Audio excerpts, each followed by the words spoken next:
Hey, what's up guys? Welcome back to my channel. Today I'm going to show you guys this really easy to put together brunch inspired BLT, beautiful sunny side egg on top, just one of my favorite ways to enjoy brunch. And it's going to be paired in collaboration with shaker and spoon with a beautiful Bloody Mary cocktail. I love Bloody Marys for breakfast or brunch or even an early lunch, and it's going to be a really good video. Excited to dive into it, but I just want to mention Shaker and Spoon, kind of what they're about. They're a mixology inspired monthly subscription box where you can find just unique ingredients that are really hard to find at your average grocery store, and just offer kind of a different take in, you know, bartending at home and kind of having fun with it. So this Bloody Mary is definitely going to be one that is amped up and something that's going to be just a little bit more special than I would normally put together, with a few different unique ingredients that I'll share with you guys just here in a minute once I get through the recipe. But I want to shout out Shaker and Spoon. Thanks for collaborating with me on this video. Let's dive into the recipe, and I'm definitely excited for this one. So the first thing I'm going to do is just put together the Bloody Mary base without the ice and the fixings, just so I can get that ready to go when the BLT is done, hot, ready to go. Cocktail's ready. Just pull it out of the fridge and you know, let's go. So of course I have this spectacular Bloody Mary mix. I'm really interested to try this out. Something I'm really excited about, which is this is kind of like the I would say the Worcestershire substitute in a sense, and it's garden infused vinegar medley, apple cider vinegar, tomato vinegar, Italian tomatoes, 100% Italian tomatoes transformed according to a natural acidification process, fresh horseradish root, black peppercorns, garlic bulbs. Like that has me hooked, you know, right away. So splash. Ooh. They also have a it's an everything seasoning, which I'm gonna do, I don't know, like a teaspoon. They have this Kim chili sauce, like a chili sauce. Couple drops in there just to make it spicy. Then give this a stir, and that's ready to go. Oh my gosh, yes. Now it's BLT time. All right, so of course, bacon is paramount.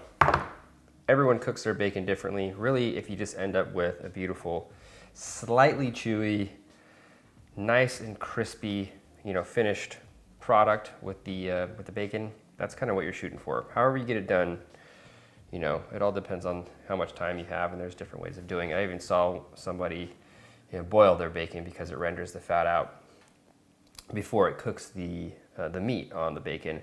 And it's definitely a really efficient way, but I like to do it in the oven. So this is like the restaurant way of doing it, because you could cook a lot of it. I mean, imagine boiling bacon in a restaurant. You'd have to have a pretty big kettle to do as much bacon as you would need for a regular breakfast joint. But this is my favorite way.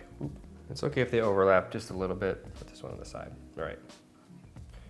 400 degrees Fahrenheit for about 10 minutes. You do not need to have a garden to get a beautiful piece of lettuce, but it is nice when you do have a nice little fall garden going on. And I have all this romaine lettuce growing, but I also have another beautiful variety. I think it's like an oak, and that's really, really pretty for BLT. Probably don't even need the shears. Take a nice couple big pieces of the bigger leaves. I mean, it's like just buttery. I'm also going to be getting some of these green onion tops for a little garnish on top of the sunny side egg. I always take advantage of these when I have them. Alrighty.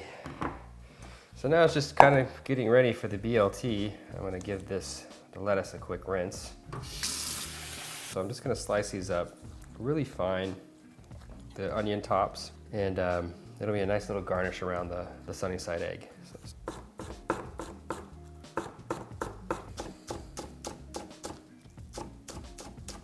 good, nice and fluffy. You gotta get your tomato, get the T in the BLT. Just make sure they're even slices. Not too thick, not too thin. Something you could bite through.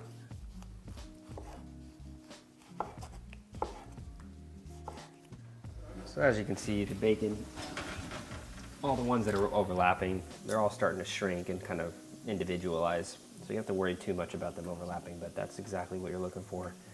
Just a few more minutes. All right. Ooh. Yeah, this looks good. Oh yeah. Just lay it down on a little napkin. And for this, you try to want to lay them as straight as you can so that when you make this, it's all on like an even plane. All right, let that cool down. All right, so before I toast the bread and fry up my egg, I want to get my garnishes ready for my Bloody Mary, because garnishes for me really can make or break a really memorable Bloody Mary. So I'm gonna have this little tray, some of these radishes that I pickled from the garden. It's gonna be a medley of the radish, white radish, and these, I believe they're plum radishes, if I'm not mistaken. I'm just gonna cut these in half because they're a little bit too big for the olive. And then the white icicle radish. These. And that is a beautiful garnish for the Bloody Mary. All right, last but not least, I'm gonna toast my bread and then fry up my egg. So get this on, medium to high heat. You could do a little butter if you want. I can do a little bit of canola oil, or veggie oil, rapeseed oil, anything that's pretty neutral. Get that hot.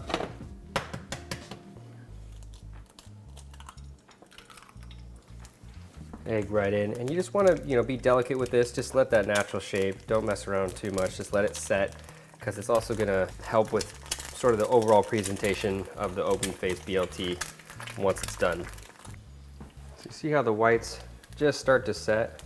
It's when you want to take it off the heat. That is done. Very beautiful. Get my toast down. I don't like to toast it too much. Of course, a little bit of mayo.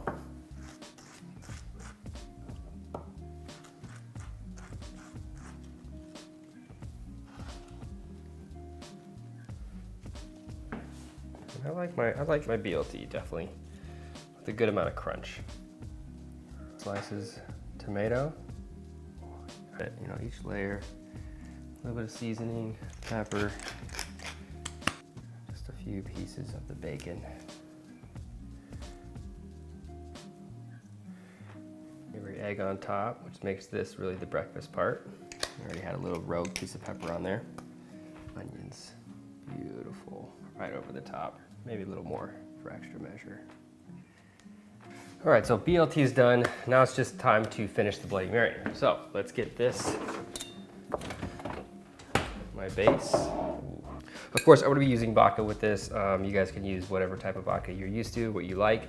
The box from Shaker & Spoon does not come with the liquor, so just keep that in mind when you go to prepare your cocktails. But with this, I'm just gonna kind of eye about maybe 1 shot or so, plus or minus.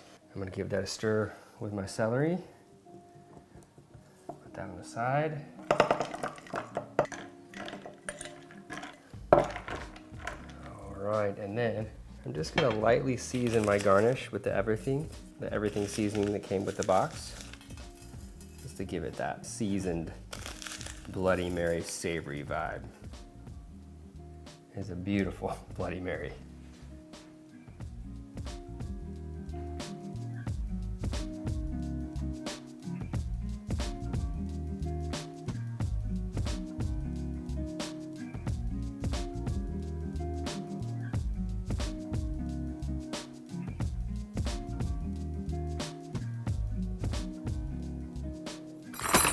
All right, now comes for the very fun part. Hopefully you guys enjoyed my take on this Brunch BLT and this Bloody Mary cocktail. Really, really beautiful mix.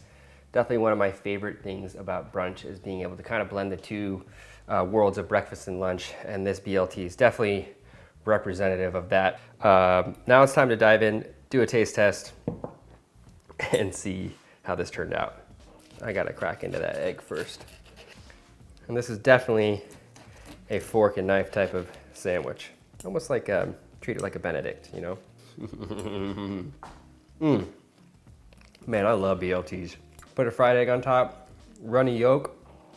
The onions are so good too. And this is just like heaven.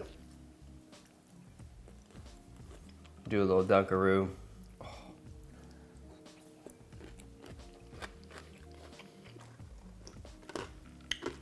that like tomato, the aged tomato vinegar.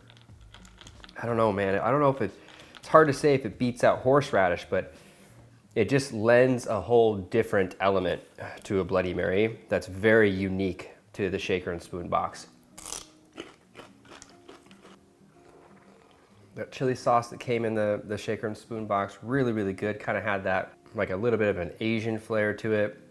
Super spicy, comes through beautifully in the Bloody Mary. Got to thank Shaker and Spoon for collaborating with me on this video. Again, make sure you check that out. I have my discount code that you guys can go take advantage of, shakerandspoon.com/DrinksOnB. I'll also have it in the description box in case I'm missing something there, but go check that out. I definitely recommend you guys try out Shaker and Spoon. You'll be able to kind of just expand your repertoire of ingredients and accessibility to those unique ingredients through them in a way that just is really hard to do at a local grocery store. If you guys enjoyed this video, subscribe to my channel. Drop a comment down below letting me know if you guys enjoy recipes like this with beverages and just kind of pairing the two together. I'll have the recipe and the ingredients down below in my D box as well, so check that out. And I'll see you guys next time with another recipe. Later, folks.